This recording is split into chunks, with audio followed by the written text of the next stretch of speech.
Bem-vindos ao NICE Webcast, uma das iniciativas da NICE Mulheres Empreendedoras.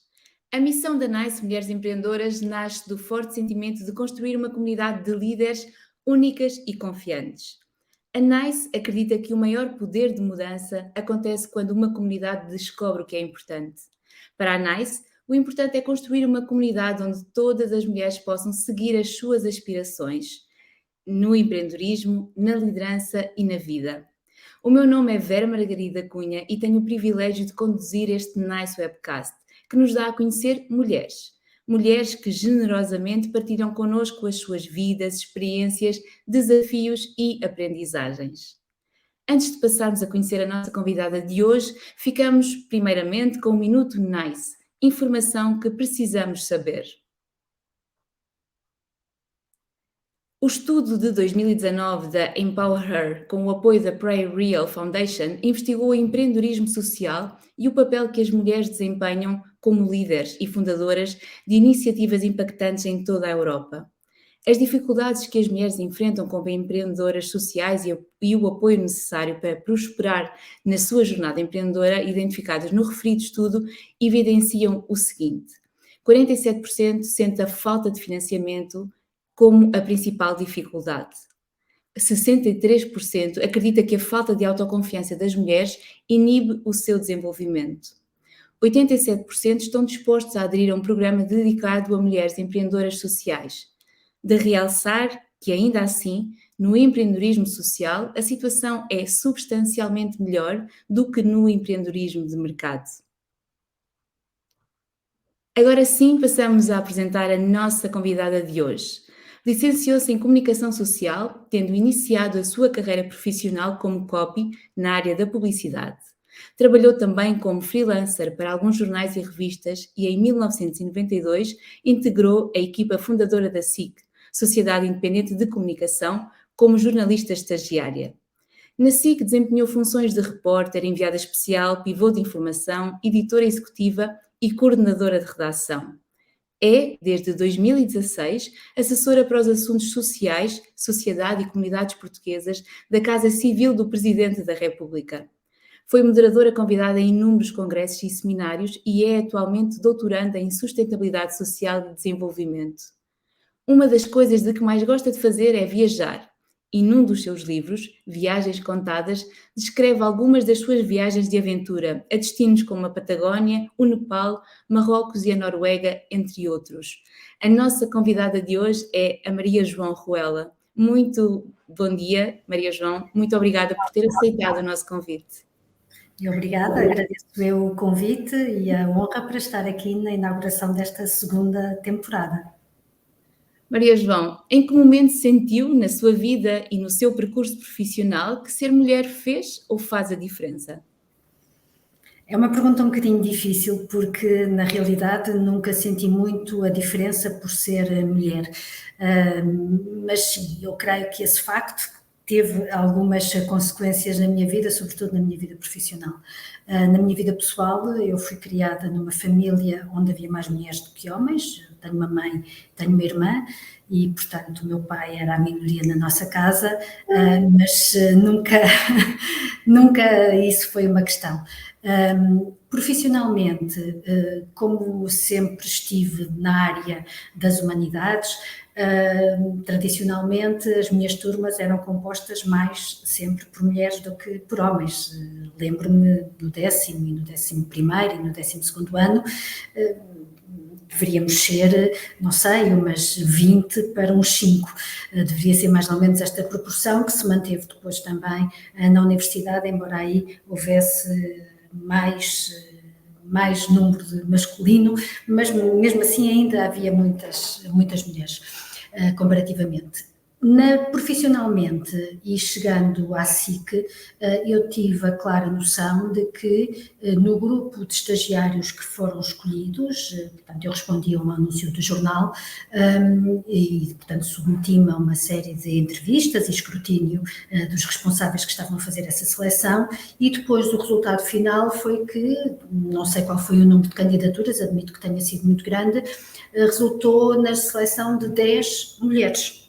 E questionadas depois, porque nos apercebemos depois que éramos todas mulheres, questionadas perante essa realidade, questionámos na altura a direção, e o que nos foi respondido foi que tinham notado que havia um déficit de mulheres na redação e, portanto, não queriam que à partida, isso eu acho que era uma visão já de futuro, em 92, que houvesse esse déficit de partida. E, portanto, decidiram que as estagiárias selecionadas, o facto de sermos mulheres, tivesse sido um critério. E, portanto, essa foi logo uma das primeiras diferenças pela positiva. Normalmente estas experiências são sempre pela negativa, mas no meu caso foi pela positiva. Claramente houve aqui uma medida, como identifica, de discriminação positiva. Exato. Como é que se sente essas medidas?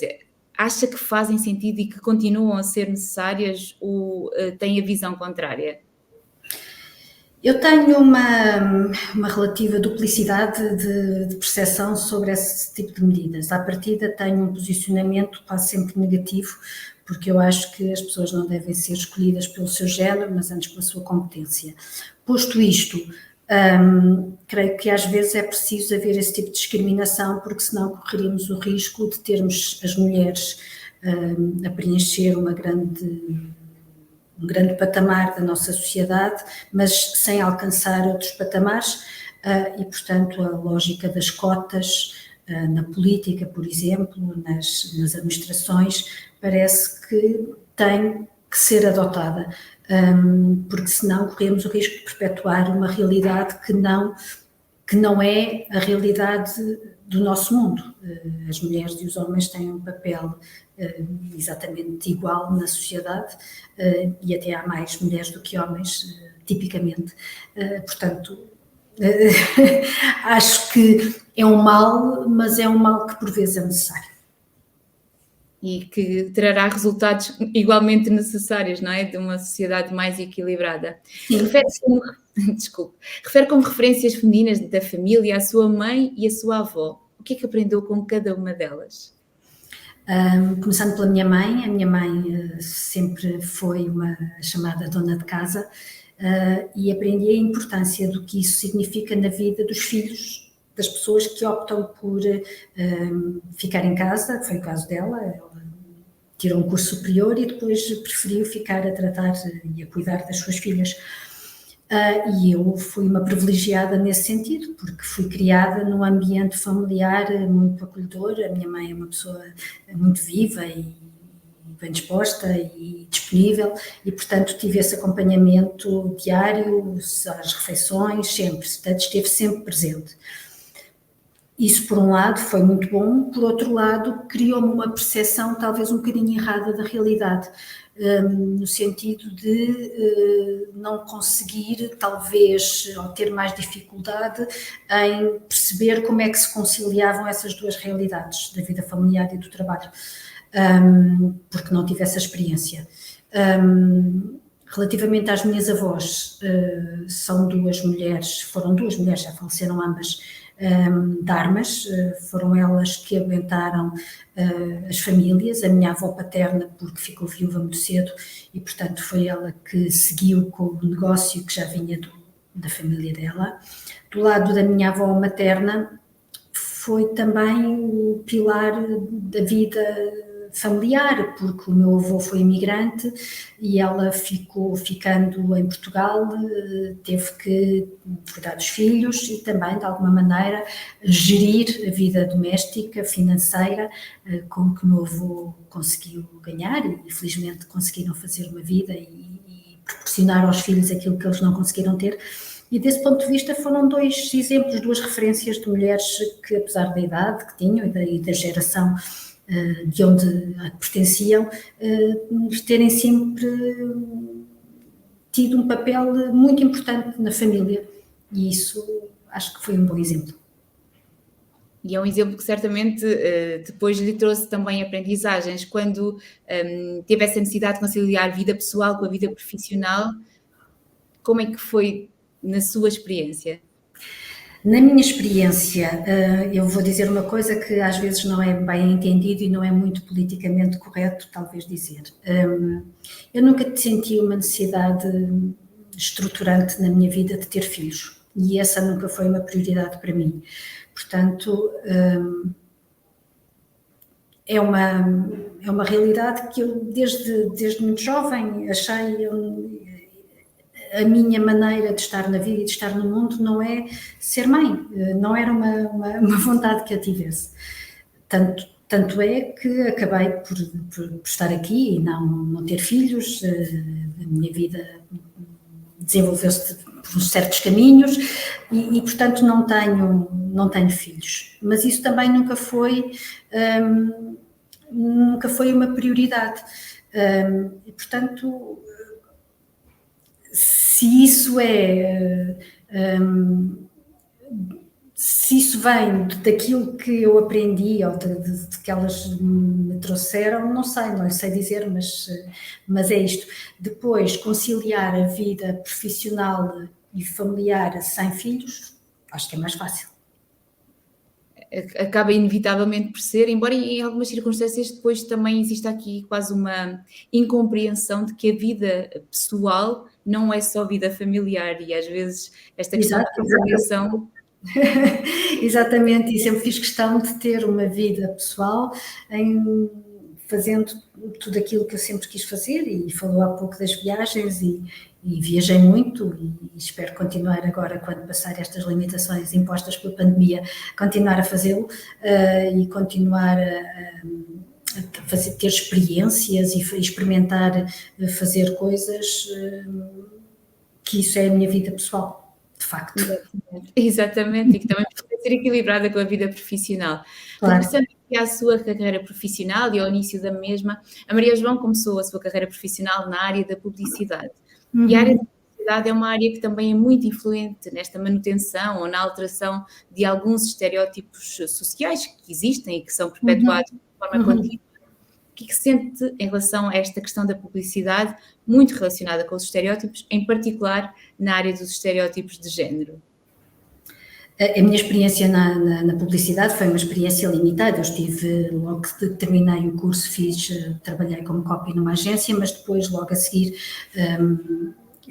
fui para a SIC e, portanto, estive cerca de um ano nessas funções. Mas sempre foi uma área que me interessou muito e acompanhei, agora não tanto, mas no passado acompanhava muito, e os prémios e as novas tendências e tudo isso. E, de facto, a publicidade...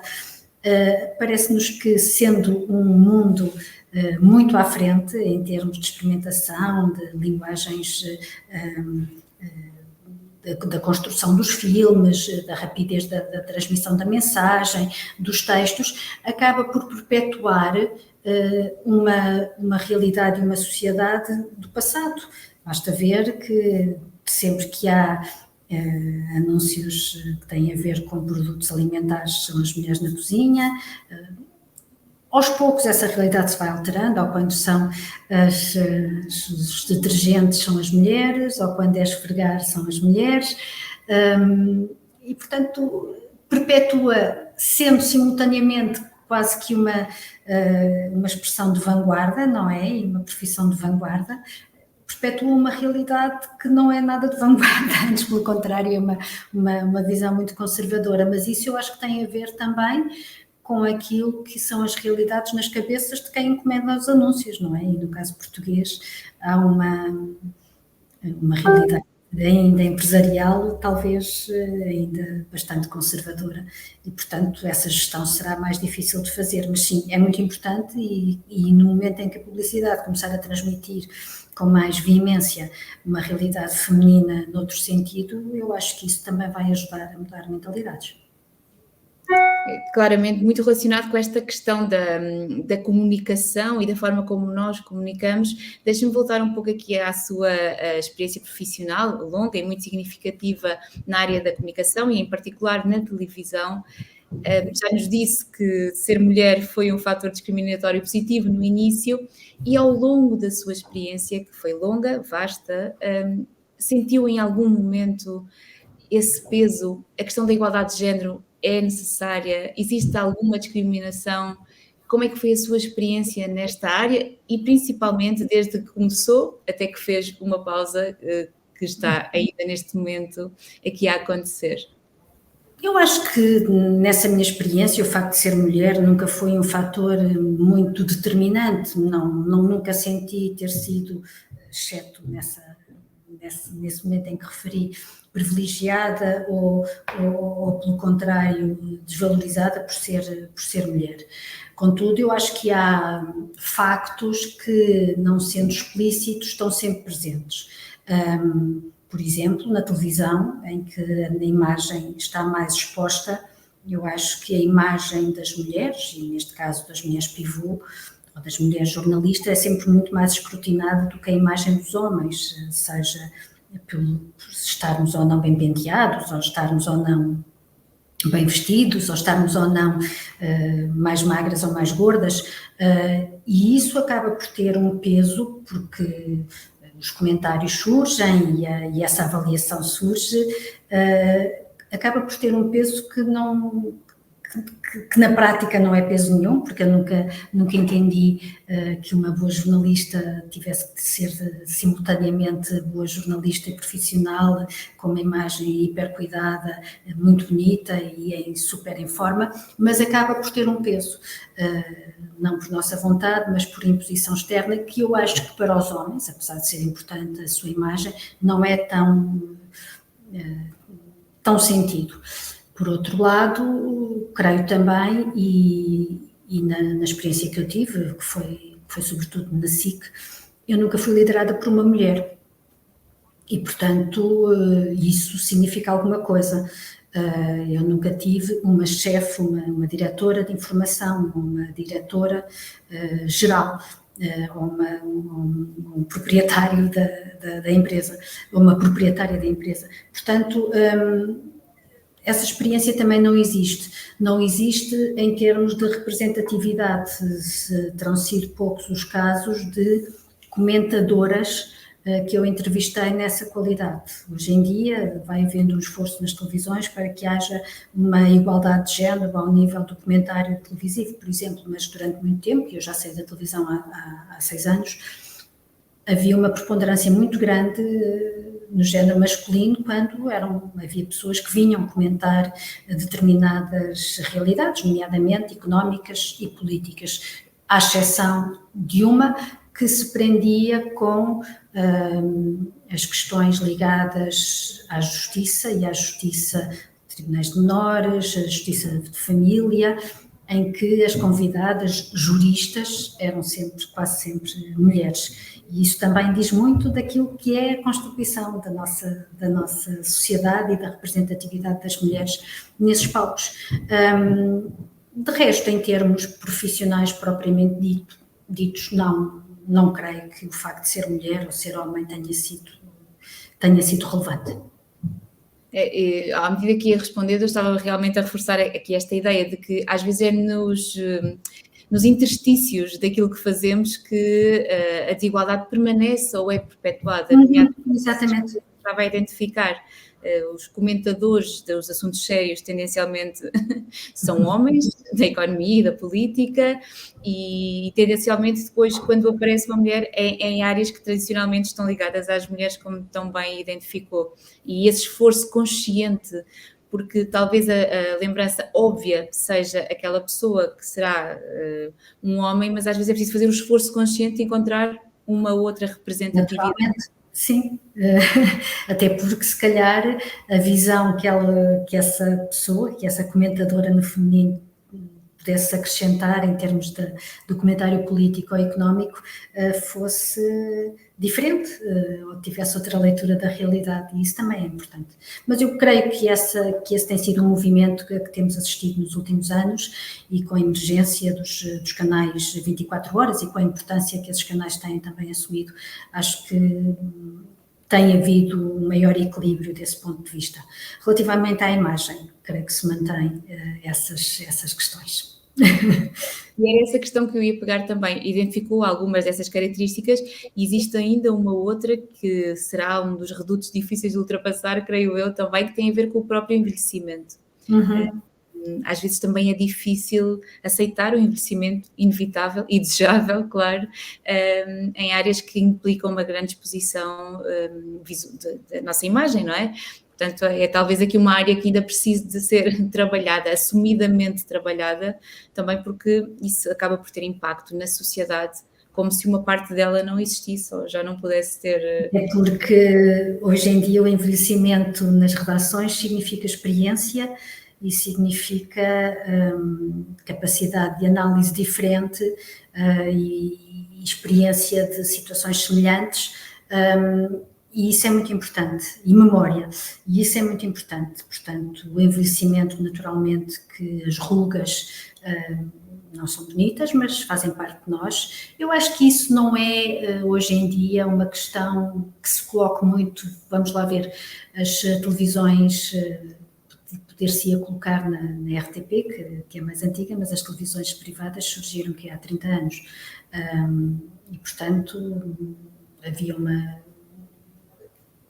foi-se envelhecendo no ar, os pivôs principais envelheceram no ar e, portanto, as pessoas acompanharam a vida deles e se calhar não olham para eles com a idade que verdadeiramente têm, mas se calhar pensando nesse trajeto. Hoje em dia o que vemos é que muitas das relações, quando são renovadas, não vão buscar jornalistas mais velhos, vão buscar jornalistas mais jovens, tem a ver com fatores económicos, naturalmente. Mas é importante a existência da idade e é importante numa redação, sobretudo pela memória e pela experiência. Claro, inevitavelmente. E também é inevitável nós falarmos um pouco sobre a sua experiência enquanto repórter de guerra. Sentiu certamente nesses momentos e vivenciou situações ímpares. A questão de ser mulher numa circunstância destas, quer enquanto profissional, quer enquanto pessoa que localmente está presente num ambiente de guerra, quer partilhar um pouco da sua visão sobre esta experiência e o que é ser mulher num ambiente destes?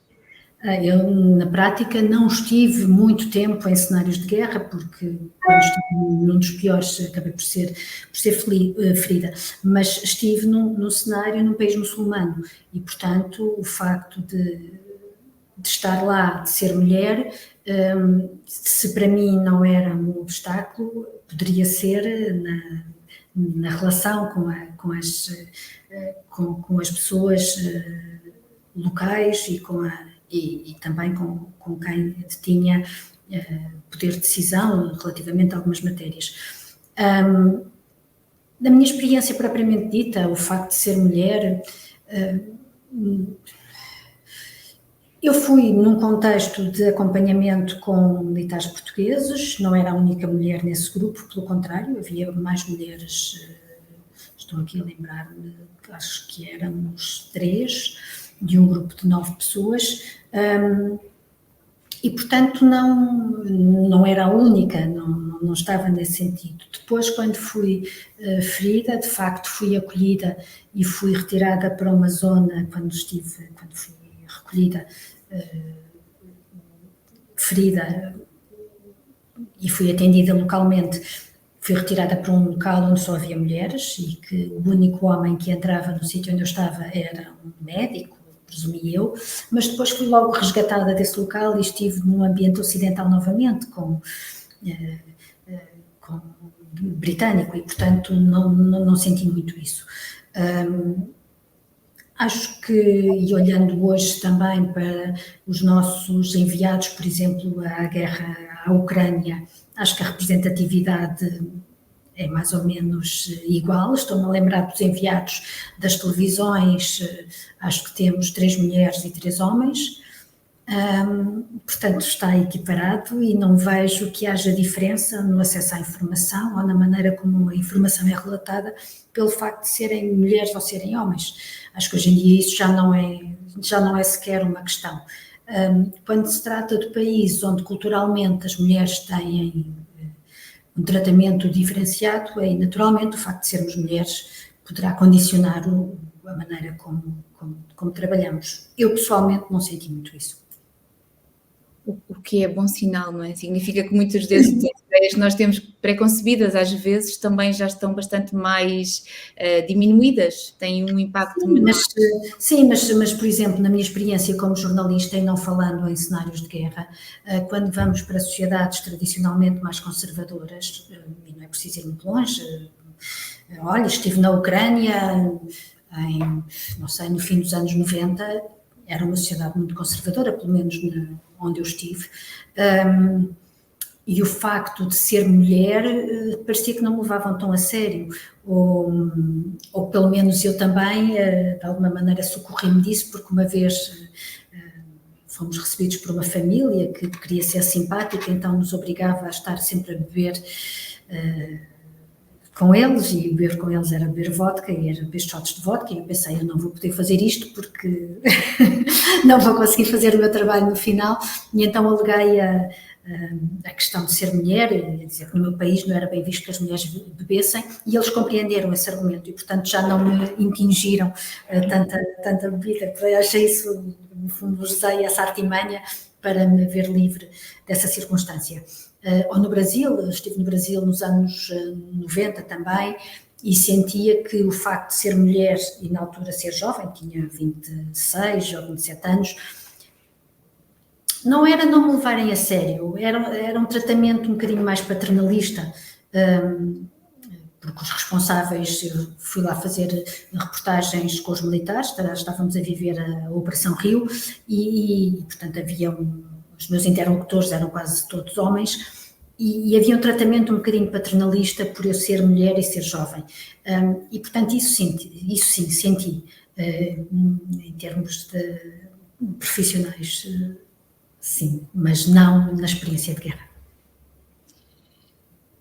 Vai existindo, não é? Eu acho muito interessante, nós vamos identificando, e apesar de claramente o mundo estar bastante diferente e nós hoje em dia termos uma igualdade quase a acontecer, diria eu, mas na verdade depois vamos identificando algumas pequenas minudências que Exatamente. tendência, essa necessidade de demonstrar que, independentemente de ser mulher, o meu trabalho é aquele, e é muito interessante nós também termos essa capacidade de identificar essas pequenas questões que, não sendo demasiado evidentes, de alguma forma perpetuam e condicionam-nos, sim, claro. Exatamente. Maria João, pensando agora um pouco na sua função atual, enquanto assessora da Casa Civil da Presidência da República, e tendo à sua responsabilidade toda a área social, trabalha igualmente com muitas realidades, desde as comunidades migrantes, a pobreza, o envelhecimento. A questão do género tem alguma influência nestas áreas ou não? Ou é relativamente irrelevante? Não, tem toda a influência. Quando falamos, por exemplo, da pobreza, nós conseguimos, e isso está também nos números do Instituto Nacional de Estatística, que as mães solteiras estão mais suscetíveis a estarem em risco de pobreza. É uma realidade que não deixa de existir, tal como são ciclos, são famílias onde a pobreza se vai perpetuando e onde essa experiência muitas vezes se perpetua de avó para mãe para filho, o facto de serem mães que acabam por ficar sozinhas com os seus filhos, e isso é uma realidade muito, muito presente. Por outro lado, também há toda uma dinâmica social, e por exemplo estou-me a lembrar dos cuidadores informais, em que a presença das mulheres é uma vastíssima maioria. Isso também está nos números e está no diagnóstico que está feito, e portanto é uma realidade que penaliza essas mulheres. Durante o confinamento, a que assistimos a que, no caso das baixas, se calhar as mulheres foram as mais penalizadas, porque quem teve que ficar confinada com os filhos foram mais mulheres do que homens, e portanto os seus rendimentos foram mais afetados do que aqueles que conseguiram continuar a assegurar o trabalho. O mesmo se pode colocar relativamente à economia informal, quantas mulheres que trabalhavam em profissões, lembrados, cabeleireiros e das unhas e de todo esse mundo que é muito alimentado por uma economia informal, que a partir do momento em que fecharam, sem garantias, sem contratos, as empregadas domésticas acabaram por ser as mais afetadas pelo desemprego imediato, não é? E, portanto, é uma realidade que está muito presente. Depois temos, naturalmente, as mulheres vítimas, as mulheres migrantes e as mulheres vítimas de violência doméstica, que é uma realidade com a qual eu continuo a lidar, que já lidei enquanto jornalista e devo dizer que das entrevistas mais difíceis que fiz foram precisamente mulheres vítimas de violência doméstica, mas também ao mesmo tempo as mais impactantes, porque me deram verdadeiras lições de vida e de resiliência. Mas sim, é uma realidade que continua muito presente no meu trabalho e ao mesmo tempo que presente continua a surpreender-me e isso é que é o importante, é conhecer a história dessas pessoas e perceber de que maneira é que conseguem fazer diferente e conseguem continuar a lutar por condições de vida melhores. É neste contexto também que surge este interesse pela sustentabilidade social? Sim, foi uma realidade. Eu, enquanto jornalista, trabalhei sempre muito na área da sociedade e trabalhava muito sobre estes temas. Aqui ainda acantonei um bocadinho mais esta especialização para a área social e percebi que era importante continuar a ter uma atividade intelectual e continuar a estudar e continuar a sofisticar os meus conhecimentos nesta área.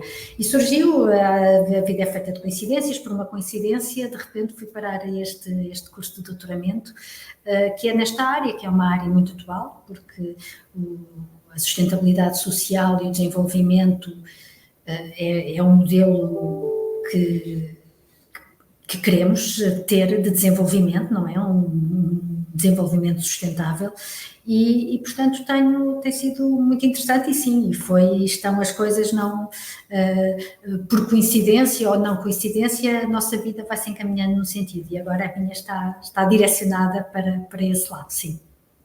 E certamente lá está, esta questão da igualdade de género, que nestas áreas é bastante evidente, sendo trabalhada de uma forma construtiva e diferenciada, talvez com práticas muito direcionadas para este segmento, possa ter este impacto de desenvolvimento que tão ambicionado é.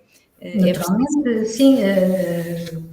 Temos os Objetivos do Desenvolvimento Sustentável, um dos objetivos é precisamente a promoção da igualdade de género, porque ela tem impacto na vida de milhões de mulheres e de jovens, e a questão da pobreza e da perpetuação dos ciclos de pobreza está muito associada à discriminação que é feita e à facilidade com que as mulheres e as raparigas são vítimas de trabalho sexual, de redes de exploração, de violência doméstica e de estarem confrontadas com discriminação salarial, do acesso a emprego e ao mercado de trabalho e, portanto, claro que sim, que é uma questão muito presente e para a qual eu acho que tem havido um olhar mais atento nos últimos anos, sim.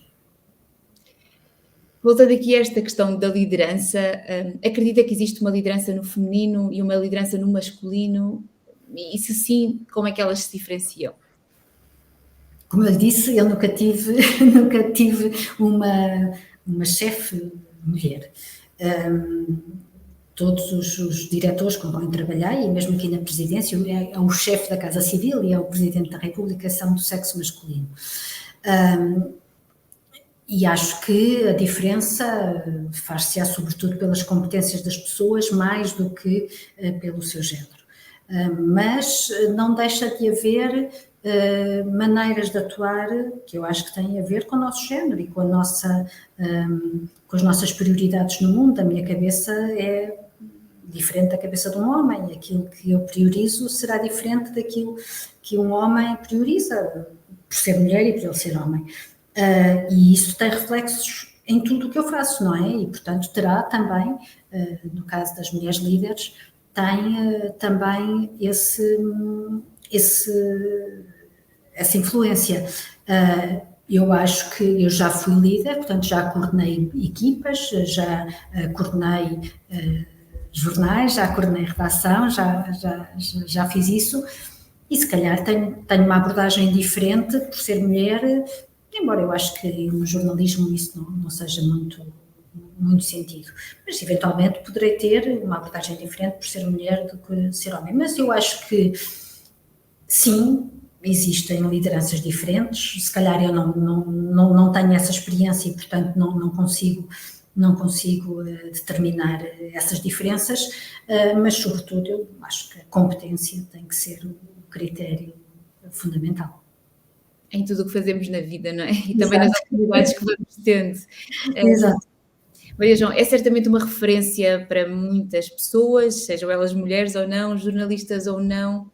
Qual é a importância, ou como é que se vê nesse papel de modelo de comportamento, de modelo de experiência profissional? Qual é a importância que atribui aos modelos para que nós saibamos, provavelmente, evoluir de uma outra forma? Eu acho que isso é importante e eu acho que para algumas jovens, e aquilo que falávamos agora da liderança no feminino, eu acho que boas líderes são muito inspiradoras e que podem inspirar jovens a ambicionarem, autodesafiarem-se e terem carreiras noutras áreas. Eu acho que isso é muito importante, essa inspiração.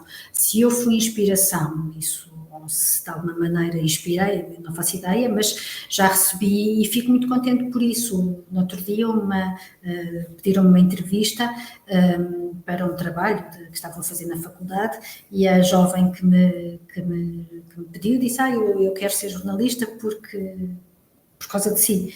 E isso deixou-me assim, caramba, é muito gratificante. Mas, por outro lado, aquilo que mais para mim foi gratificante não foi ter sido inspiradora como mulher, foi ter sido inspiradora porque eu tenho uma deficiência e adquiria depois de ter sido ferida na guerra, e consegui que isso não me afetasse a minha vida e nunca deixasse de fazer nada por ser coxa. E quando alguém, já aconteceu isso, me disse, eu via sempre andar, ia fazer coisas e isso para mim é bom, porque tinha um problema semelhante ao meu, isso para mim é muito mais gratificante do que inspirar profissionalmente alguém, sim. Precisamos de bons exemplos, sejam eles em que áreas forem. Exato. Maria João, o que gostava de ter aprendido mais cedo em relação à igualdade de género? Gostava que, quando tirei o meu curso, me tivessem alertado para a existência de uma epistemologia que pode ser fundada pelos estudos no feminino. Quero com isto dizer que existe cada vez mais essa corrente da investigação na ciência, que eu acho que é importante, os estudos feministas, e acho que se eu tivesse tido essa percepção quando estava a estudar, talvez tivesse tido mais atenção às questões da comunicação e às questões do género na comunicação, que foi uma coisa para a qual nunca liguei muito, mas acho que é muito importante.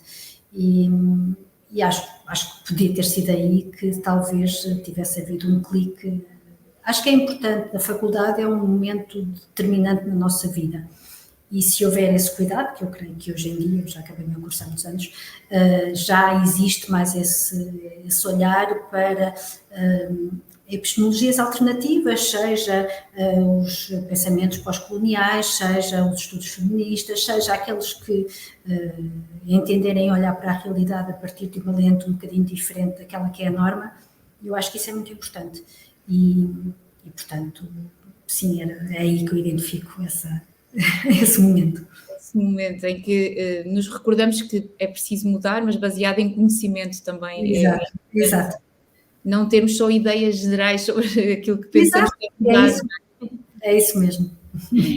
Muito bem, vamos chegar agora ao segundo momento da nossa entrevista, o momento do Nice Q&A.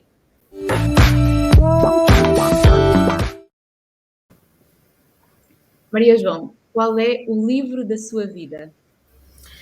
É Os Maias, do Eça de Queiroz. É um livro que eu descobri quando estava no liceu, li-o de um fogo, numa tarde, e volto muitas vezes a lê-lo e a relê-lo, porque eu acho que além de estar muito bem escrito, essa é um mestre da língua portuguesa e isso para mim é muito importante, se mantém muito atual. As personagens que estão lá retratadas continuam a existir na nossa sociedade. Qual é a frase da sua vida?